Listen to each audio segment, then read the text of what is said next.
SCP-2691. Object Class, Euclid. Special Containment Procedures. Containment focuses on keeping tourists, hikers, and kayakers away from SCP-2691 and the area upstream. Both intersections of the unnamed road that SCP-2691 lies on and Highway 81 are to be set up with concrete road blocks and a ranger station manned by a Foundation agent planted within the park ranger system. A cover story detailing the area upstream of, and containing, SCP-2691 as a wildlife reservation for recently reintroduced red wolves has been released, and modern maps will be updated appropriately. TTT. Description: SCP-2691 is a covered bridge crossing creek in the Appalachian Mountains. Its dimensions, when measured externally, are 3.1 m x 2.9 m x 24 m. When measured internally, they are 3.1 m x 2.9 m x 48 m. This effect is expanded on the underside of the bridge. Clearance between the bottom of the bridge and the surface of the creek is variable, depending on the seasonal water levels of creek. Highest recorded water level would allow a clearance of 0.5 m, lowest recorded water level would allow a clearance of 1.5 m. The horizontal clearance under the bridge is 20 m.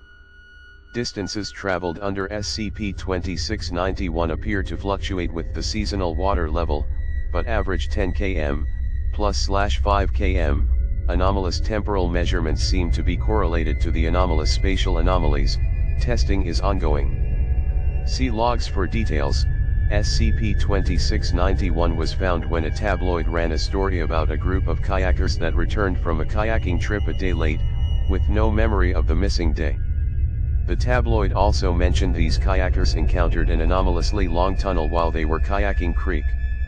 Class C amnestics were administered, and the tabloid article discredited as an urban legend. Experiment 2691-2, June 18, 20, Subject, D12, Procedure, Subject given a stopwatch and asked to time himself walking across the bridge.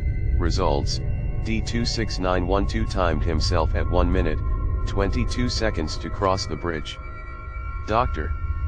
Godu, standing outside of SCP-2691, timed D26912 as having taken 41 seconds to cross the bridge. Experiment 2691-7 June 18, 20-06/19/20, Subject, D17, chosen for his kayaking ability. Procedure, Subject was placed upstream of SCP-2691 in a kayak, with a helmet-mounted camera, and asked to kayak under the bridge. Seasonal clearance under bridge measured at 1.1 m for this test. Results, Dr. Godu, on shift with the rest of his team, timed D17 at 1 day, 10 hours, 28 minutes to emerge from the downstream end of SCP-2691. There were 3 hours, 49 minutes of footage on the camera, all showing D17 kayaking in the dim sunlight filtered through SCP-2691. Calculated distance traveled under SCP-2691 is about 16 km. Experiment 2691-15, June 20, 20, Subject, D12, Procedure, Subject asked to walk slowly to the other side of the bridge, turn to his right, walk past the outside edge of SCP-2691, and then wave at Dr. Godu. Results, inconclusive. See attached interview for details. Interview 2691-1, June 20, 20, Dr. Godu, Agent, D12, SCP-2961-A, begin log, Dr.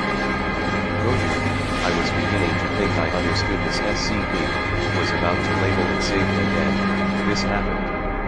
I need everyone's statements, for the record. What just happened? Agent, you first. Agent, I was hanging out on the other side of the river, just to be nearby in case anything weird happened. Standard field assignment duties. And then a D-Class, Agent points at SCP-2961-A, comes running out of the bridge, booking it for the woods, so I shoot at him and hit him in the knee. Dr. Godu asks for a status on the radio.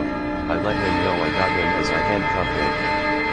Patch him up, head back over to camp, and meet up with the rest of you, Doctor. Godu, and D12, and SCP-2961-A, simultaneously. They both stop and look at each other. Doctor. Godu, you, with the bandaged leg, are not D12, you are SCP-2691-A D12, I never took eyes off you, so I know you are D12, okay. So I was walking across the bridge again, and I was thinking, this isn't so bad, I've heard horror stories from the other D class about testing. But when I'm done here, I'll be taken back to my cell, and then, who knows what I'll be testing next. So, with all the folks in the camp behind me, I thought I'd make a run for it. As soon as I made it to the other side of the bridge, I was going to make a run for it and risk my life with the wolves and wilderness, sure beats more tests. So I was gearing myself up to make a run for it, getting kind of antsy, when bam! A gun goes off. Well, I'm from the hood, so instincts kicked in and I hit the floor, hands over my head.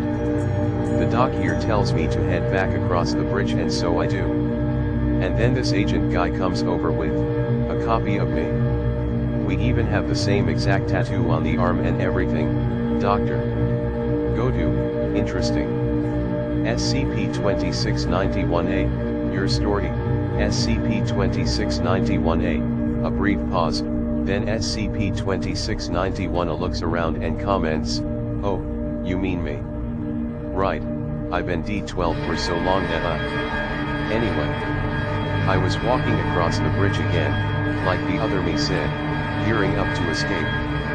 I made it almost all the way across the bridge and decided it was now or never, so I took off running into the woods, when bam! A gun goes off. I thought I had tripped or something, but then I realized I had been shot. And then this agent guy comes up to me and puts me in handcuffs before bandaging my knee. Really swell gun. SCP-2691 declares an agent. And then he kind of picks me up and hauls me back to camp, where I see a luckier copy of me, one who hasn't been shot, Doctor. Godu, I see.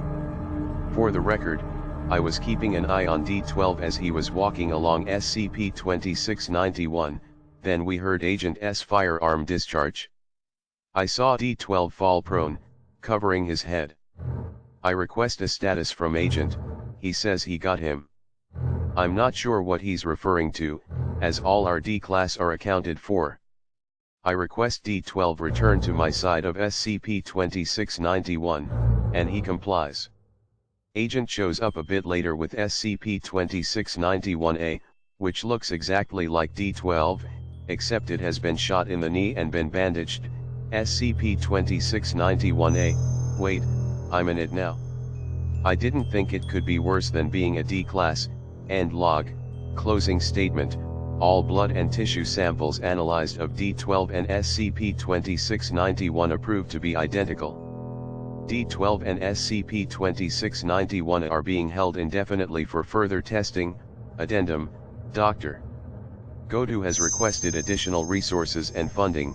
If the results of experiment 2691-15 prove safe and can be reliably repeated, this SCP could be used to duplicate items of importance and/or value.